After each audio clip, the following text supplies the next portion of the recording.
Have you heard of a town that's been on fire for over 60 years?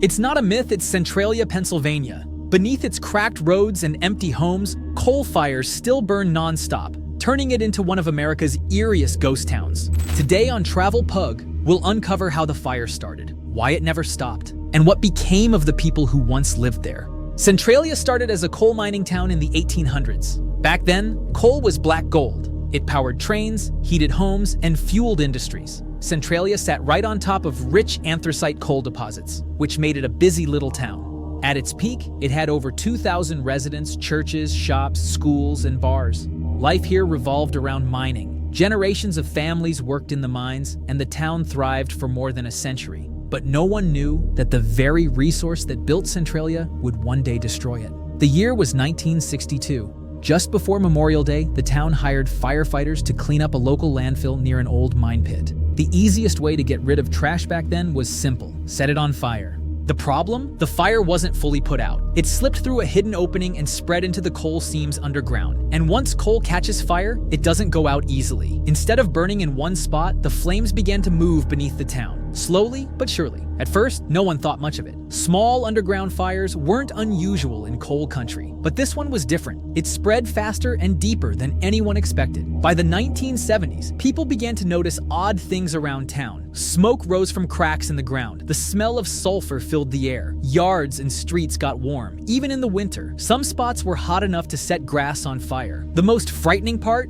The ground itself started to sink. Holes opened up without warning. In 1981, a 12-year-old boy named Todd Domboski fell into a massive sinkhole in his backyard. The hole was 150 feet deep, and inside it, poisonous gases swirled. Luckily, his cousin pulled him out in time. That incident shocked the nation and proved the fire was far more dangerous than anyone wanted to believe.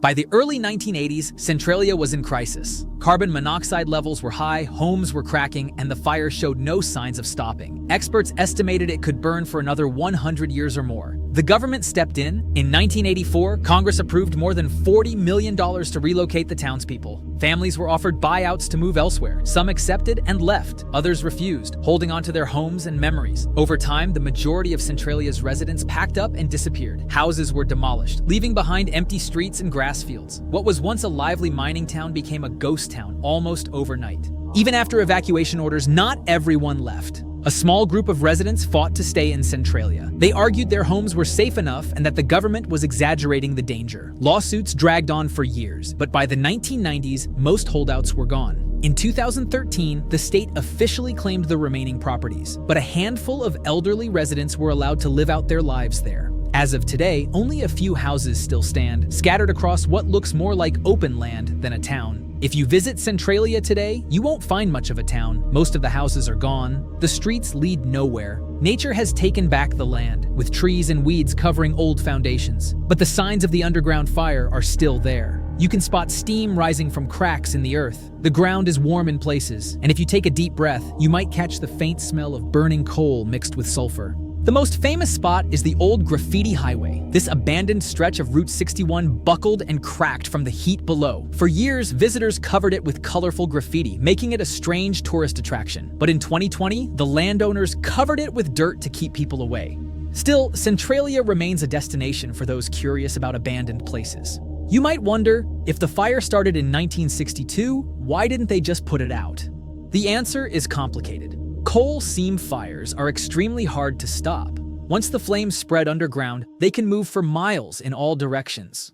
Pouring water doesn't work, and digging up all the burning coal is almost impossible. In Centralia's case, experts tried different methods in the 1960s and 70s, digging trenches, pumping in slurry, and sealing off parts of the mine. But the fire kept finding new paths. By the time serious efforts were made, it was already too large to control. Today, scientists estimate that the fire could keep burning for another 200 years. That means long after we're gone, Centralia's underground flames may still be alive. With its eerie atmosphere, it's no surprise Centralia inspired ghost stories and urban legends. Some visitors claim to hear strange noises underground, like rumbling or whispers. Others say they've seen shadowy figures in the smoke. One reason for these spooky tales is the look of the place itself. Imagine walking down an empty road with steam rising from the cracks. It feels like stepping into a horror movie. No wonder people call it one of the creepiest towns in America. Centralia even inspired fiction. If you've ever played the video game Silent Hill or watched the movie, you might notice the similarity. The creators admitted that Centralia's burning town influenced the setting. The idea of a deserted, smoky town where the ground could open up any moment is terrifying and very real in Pennsylvania. What happened to the people who once lived there? Many relocated to nearby towns and built new lives. But for some, leaving was heartbreaking. Imagine being forced to abandon not just your house, but your entire community. Churches, schools, and family histories all erased by an underground fire. Those who stayed fought to preserve the memory of Centralia. They held reunions, shared stories, and worked to make sure the town's history isn't forgotten. Even though the buildings are gone, Centralia still exists in the memories of those who once called it home. Today, Centralia is more of a symbol than a town. It symbolizes how human mistakes can spiral out of control. What started as a simple trash fire became a disaster that forced an entire community to disappear. It's also a lesson in how powerful nature can be. Once fire found fuel in those coal seams, nothing could stop it. Decades later, it still rages on. Centralia is now a reminder that some problems don't have easy fixes. Despite being nearly abandoned, the town still attracts visitors, urban explorers, photographers, and people fascinated by ghost towns. Some come for the mystery. Others just want to say they've seen a place that's literally been burning for 60 years. Standing in Centralia today, you can feel two emotions at once: sadness and awe. Sadness because you see what was lost, a community, homes, memories. Awe because it's unbelievable that a town can burn underground for so long. The cracked roads, the smoke, the silence, it all feels otherworldly. Centralia may no longer be alive, but its story continues to spread across the world. So, Centralia is a reminder that not every place is what it seems. Beneath the surface, hidden dangers can change everything. What do you think? Would you ever visit Centralia and walk the empty streets above an endless fire? Or does the thought of standing over burning coal make your skin crawl? Let me know in the comments. If you enjoyed this mystery, make sure to like, subscribe, and share this video with friends who love eerie places and hidden stories. This is Travel Pug, bringing you the world's strangest destinations. Until next time, stay curious,